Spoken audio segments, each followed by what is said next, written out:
Alright, what's going on, guys? We're doing Into the Mountains on veteran mode. We have our level 10 starter hero, and then we have the melting furnace, the rockets, the archers, the ogre den, and of course the inferno mage.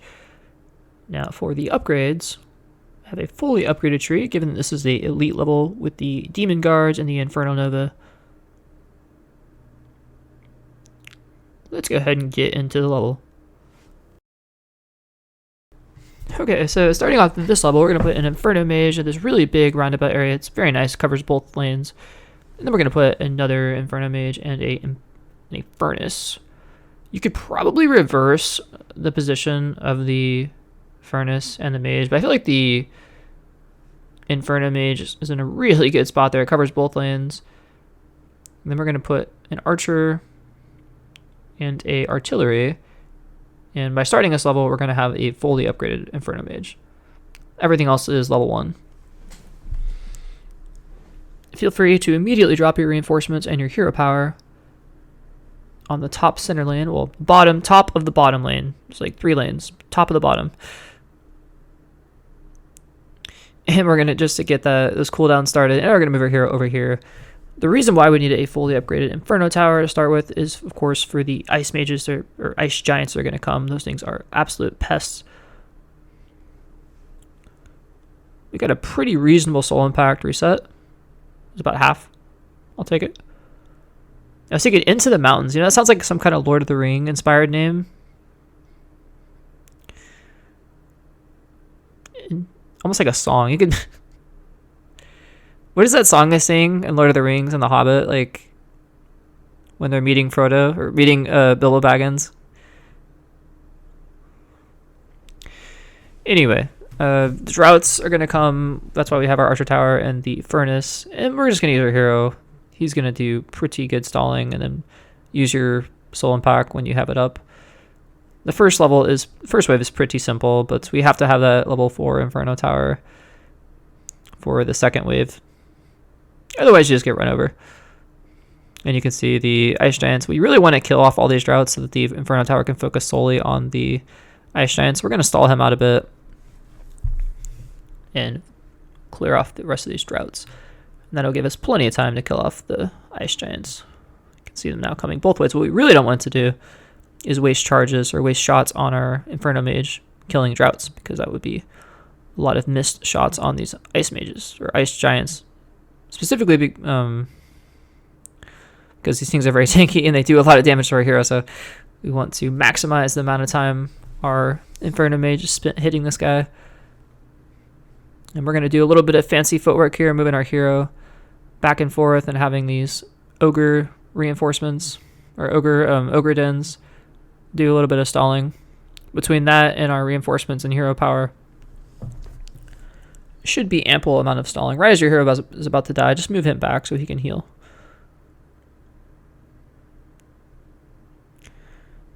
And it takes a little bit of practice. It took me a little bit of practice, at least, to stall out these Ice Giants while the Inferno Mage killed him. I was a little bit sloppy there. I let my hero die, but that's okay. Most of the Ice Giants are dead, and they do give quite a bit of money when they die. So to the top, we're going to build an Ogre Den. And we upgraded our Archer Tower to level 3 because these droughts are quite the problem if you're not prepared for them. So we want to make sure we have enough physical damage to kill them. Our hero's back up, and we're finally killing off these Ice Giants, just the remnants of these guys. I drop a Soul Impact to help kill off some of these droughts, and I also drop a bomb on one of those ice columns because that thing wakes up and starts to walk down your line. You are in serious trouble given the kind of defense that we have right now. Final Ice Giant bites the dust there, and we are looking pretty good. If you get past that rocky first 3 waves with a setup like this, there are a couple other little tedious parts, but I think that was probably the hardest part of this game, is just getting past those first couple waves. In wave 3, we're going to upgrade our Furnace. So as these droughts start to make their way back, they're going to be taking a lot more damage. And whenever you see a good chance, just drop your Soul Impact on these droughts, get quite a few of them killed, get a nice reset. We're going to wait just a wee bit here before we call in the wave. Want to kill off some of the stuff. You can see the ice, which is on the bottom, and then the apex on the top side. The apexes are a little bit scary because if any little ice shard runs past, we are in trouble.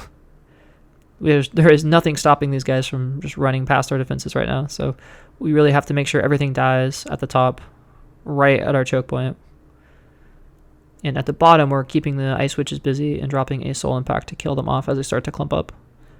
Because those things are very scary. Honestly, wave 4 is just a scary wave, so you want to have your defenses set up like this. And I upgrade our archer tower to level 4 right now because it's going to cover both waves. So it's a very useful archer tower. Another reason why we needed our level 4 mage tower is to deal with these titans. We're going to need to be a little bit careful about when we kill the titans off because we could kill them a little bit earlier, right? We could have our hero move to the front, but doing that would make the ghost come out, the soul come out, and they may end up respawning. So we want to make sure the Inferno Tower actually kills off the soul so it doesn't respawn. And we're trying to stagger these guys as much as possible because we don't want them resummoning. So you can see 2 down. That's good. 2 more to go. And then a couple at the top as well. Fortunately, they're very slow, so they do give you time to kind of prepare. But we don't have the magic damage at the top like we do at the bottom, so we have to drop a soul impact.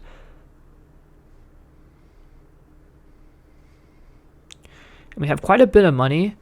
Now, one of the reasons I'm kind of holding off because I want that 200 cash to be able to kill off any souls, or sorry, any snow golems. You can see this little soul managed to get past and he resummoned himself. So that is very frustrating. We have a very tanky enemy now who's managed to resummon. Fortunately, these things don't have a lot of armor, despite the fact that they look like they have a lot of armor. Make sure you kill off the ice golem at the bottom like that. And because this soul is so close to being at our checkpoint, he won't respawn, he won't resummon himself, and he'll die to our zappers. So we get kind of like a free kill, so to speak, but only once, because the Tesla coils take a long time to recharge. So now we have to be very careful and kill off these souls, and they are slowly dying. Hopefully we can kill them. There we go. That demon pit lord really helped out. And I drop a soul impact at the bottom here. We didn't have the money to clear off the golem, so we had to take one of the golems. And fortunately, the furnace is going to slow him down quite a bit, and this level 4 mage tower is also doing lots of damage. But ideally is few golems as possible because these things just take so long to kill, and they clog up your defenses, letting other things kind of clump up and slip by. At the top, we have our rocket at level 3 now. Going to be very, very useful against these droughts on the top and the bottom. This archer tower is same deal. So just have your defenses look something like this. Try not to spend all your money because you know that the ice golems can always wake up, and you want to have money to try to kill them off before they do that. So we're going to have our hero at the bottom, and we're getting a nice soul impact at the top as they start to clump up. And we're calling the wave in a bit early, get some gold. These guys are also kind of scary. These are like super ice witches. I don't know what they're called. Ice shadows, something like that. And that they are capable of summoning ice shards, which is very annoying. And we have snowmans coming in the bottom. We're just going to stall them out a bit with the reinforcements. Mostly we want to keep these guys in range of the shadow archer because that level 4 archer is very strong against these guys. But I would try to kill them as quickly as possible, those ice shadows, because those things are not fun. The ice shards they summon is just, it's such a pain to deal with. But so far, so good. With that money, we were able to get a fully upgraded rocket tower. And you can see just how much damage that is doing. I also put a point into those archer towers, the corrupting arrows, and got a level 4 archer tower at the bottom. That is going to be very, very useful in killing these ice titan things. You can see they're starting to clump up. We really need these souls to die so they don't resummon themselves. Fortunately, it does not look like that one's going to die. Nope, does not. But we did kill off everything else, so we'll slowly kill them off. I'm probably not going to rush the wave in because we want some time. I drop a soul impact as they start to clump up, and that should give us some time to kill off the souls. Souls, die please. Die please. There we go. Oh, one got past. Okay. Well, it can't be perfect, but the goal is to try to minimize the amount of times they resummon themselves. And you can see at the top, the archer's going to shred through his ice shadows. At the bottom, we're just trying to stall them out as best we can. Another little soul trying to make his way towards our checkpoints. I do upgrade the Inferno Tower to try to kill it off fast, but it managed to summon itself again. I think that was the third time that it was able to resummon itself, so just super, super frustrating enemy if you're not set up to kill it. And again, saving that 200 gold because I want to kill off these ice golems. And I'm dropping a soul impact at the bottom as things start to get a bit chaotic. Don't want these guys getting past. And the top is mostly holding its own. We are worried now because you can see the shard is making its way running, but fortunately the hero power is able to kill it off, and then the zapper at the bottom killing off that soul. And Ogre Den now level 4 on the bottom. These guys are very, very tanky, going to do a lot of stalling, killing off these apex stalkers. And we upgraded the furnace to level 4. The idea, we just do some massive AoE damage. At the top, mass spams of ice switches is going to be very, very scary. We're going to have to hire a Ogre Den, very clutch at the back there, just in time to prevent them from running past. And we're going to drop our hero power as well and our reinforcements just to get the maximum amount of stalling. Any of those little guys can end your run, so that is not good. And we have quite a bit of money, but we're so hesitant to spend it because we don't want to, we want to kill off the ice golems like that one right there. So I would always make sure you have at least 200 before you go put a bunch of money into upgrades. Another ice golem trying to wake up towards our bottom lane. I think I catch it in time. Nope, I don't. Okay, well, that's not good, but we do have a lot of money, so hopefully we can upgrade stuff. These little apex shards you can see at the bottom, just making his way to the end. Now, we had a Tesla Coil charge, so we were able to take care of one of those, but I'm going to have to zip our hero back to deal with this ice golem. And I'm just spending the money to clear off the other one because I don't want that thing waking up. I realize that's going to be pretty devastating for our defenses, so fortunately our hero is strong enough to take care of the ice golem. And now we see the Winter Lords.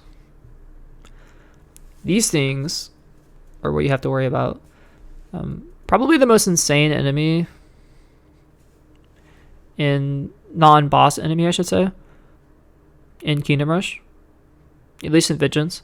These things have multiple, they can change their resistance. They can go from being resistant to magic to being resistant to physical attacks.